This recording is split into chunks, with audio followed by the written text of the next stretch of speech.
Hey everyone, today I'm going to talk about the mistakes that we make when handling triggers. That can be an anxiety sensation, a panic sensation.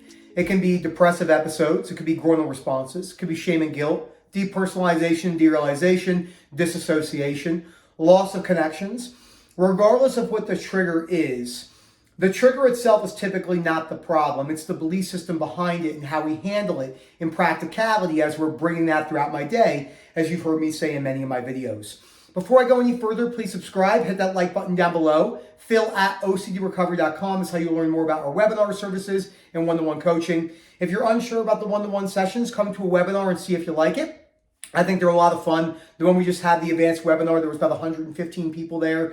We have part 4 coming up on the advanced webinar, which we're thinking hopefully we'll get about 250 people signed up for that one, but we'll see. We have those webinars every Tuesday, 8:30 p.m. UK time, and it shows people what our one-to-one coaching sessions are like, why we're very, very different. The best way to describe it when people ask me what makes you guys different from anyone else, most well-intentioned people that are helping people in the OCD and anxiety community, it's like showing up to hike Everest, and the people that you're working with are your Everest guide, and they've never actually been on top of Everest because they've never actually had OCD. OCD is virtually impossible to understand without having it and coming out the other side because the nuances of the disorder are so specific in the internal locking state inside the mind, the morphing. Without having OCD, it's really hard to understand why exposures are not the gold standard. Yes, they can help a lot. Yes, they're necessary for a lot of people. But this particular topic we're going to talk about leaves so many people stuck because there's so much bad information. You know, if you go into Google, you type in rumination is a compulsion. That's not necessarily true. A lot of your rumination is automatic. It's some of my biggest hit videos with the most amount of comments. If you type rumination into the search bar, I've done about 10 to 20 videos over the last 3 years titled How Rumination Actually Operates, why rumination is a lot more automatic than you think, giving practical examples. And this exact video is going to talk about the mistakes that we make when we're in the triggered state. And again, that's Phil@ocdrecovery.com to learn more information about how we operate and how to come to a one-to-one. So let's just use a broad example of someone that's putting the work in. So you come in for your first one-to-one session, you buy 6 sessions. We spread them out every other week or every week in the beginning because you're really trying to take it seriously like I did. And no, there's no correct amount of way for people to do sessions. It looks different for everyone. And the first 3 to 6 months is a lot of academia based. What do I mean by that? You're reading the books on the reading list. You're doing the disputing on paper. You're separating paper disputing and confusion in your mind as you go throughout your day. That's a big piece. You're doing a couple rounds of shame attacking exercises. Everyone that works with me knows I keep people very accountable. I have them message me at any given time. I'm having 20, 30, 40 different people message me. You know, day 1, this is what I did. Day 7, without adult websites. Day 87, no venting. Day 150, no Googling. And then we usually get to a certain part where they can go on their way whenever they feel comfortable with that. And throughout this process of academia, which is education, books on the reading list, paper disputing, building your structure back up, getting back to work, getting back into fitness, dating, getting yourself out there, working on socializing, working on hobbies, you're going to have tons of emotions that are 100% out of your control.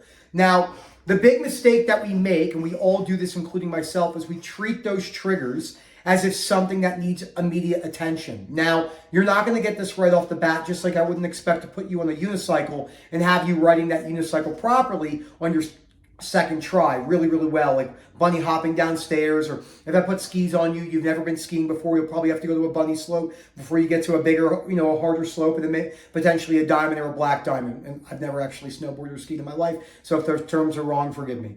And that's what the beginning of the recovery process looks like. Most people have large swaths in emotional disturbance and new triggers and old themes popping back up as they're transitioning throughout the beginning stages of OCD. And there is no like stage 1, stage 2, stage 3. I know you see a lot of people online talk about it in that way. That's not how it operates, but we use that in simplicity to show people what we mean. Now, eventually, a lot of people get to a place, and in the beginning, this is not for people that just did everything I said, but people will have constant automatic intrusive sensations, urges, thoughts, and images that pop up in different times throughout the day, including the groinal responses, including loss of connection with ROCD. And what people do is They try to solve that in their mind like they're Sherlock Holmes. It's like I gave you this puzzle and I said, if you don't solve this, you're going to melt.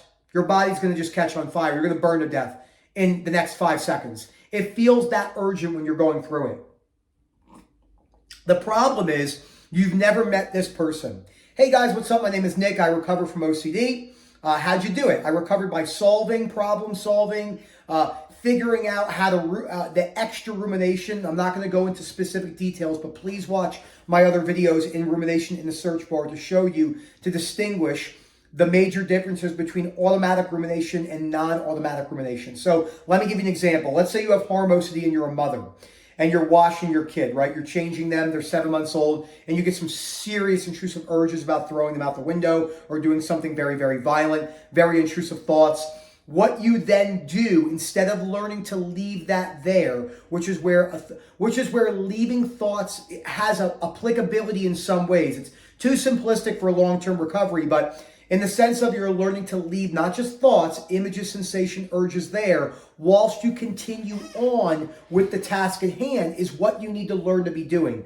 No, there's no speaking back. There's no internal dialogue that happens in my mind. So like, ready? I'm going to look at the clock. 6:20 right now. 5, 6, 7. That was just 10 seconds. There's nothing there. It's empty. It's empty in my mind. Now I'm a human. The goal isn't to get to a place where you have no thoughts that run through your mind ever. That would be impossible. Or because, I'll be hiking. So maybe I'll be like, crap, I got to do those patient notes, or crap, I have to walk the dogs when I get home, or is the cigar bar open later than I think it is? What week is it? Is it pipe night for pipe tobacco? This day, once every Tuesday a month. So stuff like that. So you think about stuff in your mind like that. Oh crap, does Erica not want to have chicken sausages for the 12th time in a row? Got to learn to compromise. Things like that. But it's not what people think. It's not this constant internal battle that's happening inside your mind all day. And by the way, I didn't have a lot of intrusive thoughts. I had a lot more sensations and urges. It doesn't distinguish in the sense of, like, you hear people say, these are the tail signs of knowing you absolutely have OCD. But a lot of people will have loss of sensations, no anxiety, realness factor, and then they'll be like, oh, I definitely 100% do not have OCD. By the way, acceptance applies whether you have OCD or not, but it just goes to show you, I'm using these examples to show you the nuances that most people miss when you're going through OCD and anxiety recovery. So in those moments, you need to learn to leave any of that trigger there as you build your structure. It's not that you would never break something down in your mind, but people ask me every day, all day, what does mental disputing look like to you now? I say, I don't do it. They're like, what do you mean? I said, okay, let's say someone's tailgating me really bad and they're like getting real close to my ass. Maybe in the moment I might say to myself, look, worst thing that happens, I hit you, it's not the end of the world. That's it. 3 seconds. Not what's my irrational belief, what am I thinking here, etc. Does that happen from time to time? Maybe, but it's a lot less common than people think. So let me use an example, okay? So imagine that this pen is the trigger coming into your body, okay? So right now I'm in a meeting, like let's say you and I are out and we're getting coffee, and this is the intrusive thoughts.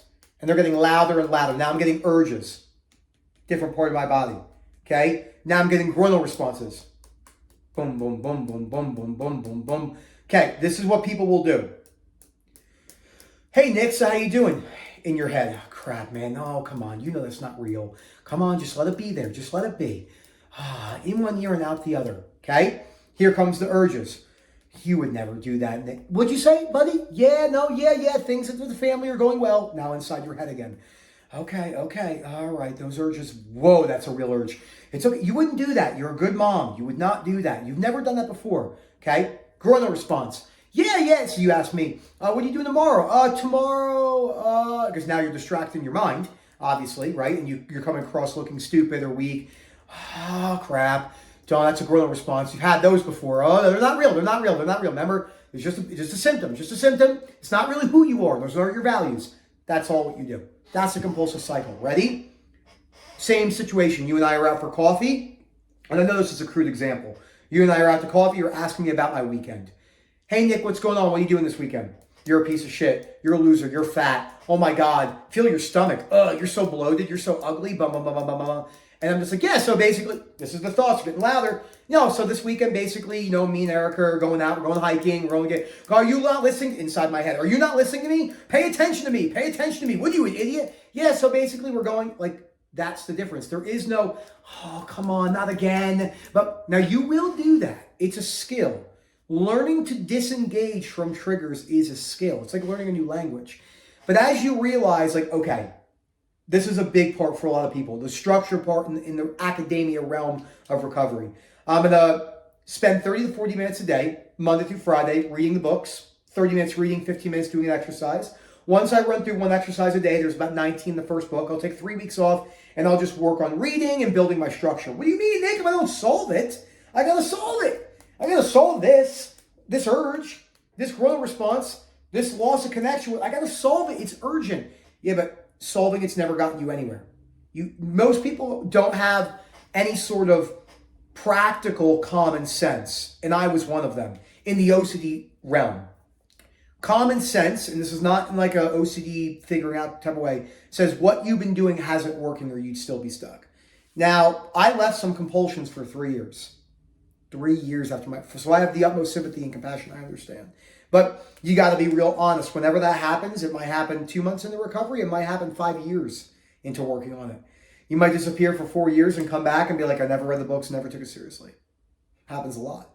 So you have to learn to not engage and allow all triggers, thoughts, images, sensation, urges, coronal responses, shame, guilt, DPDR, anxiety, panic, all that. You have to learn to allow that to be there without going down the rabbit hole with it. Feeling distracted, watch my videos on the present moment and concentration. Many people get this wrong as you're building your structure.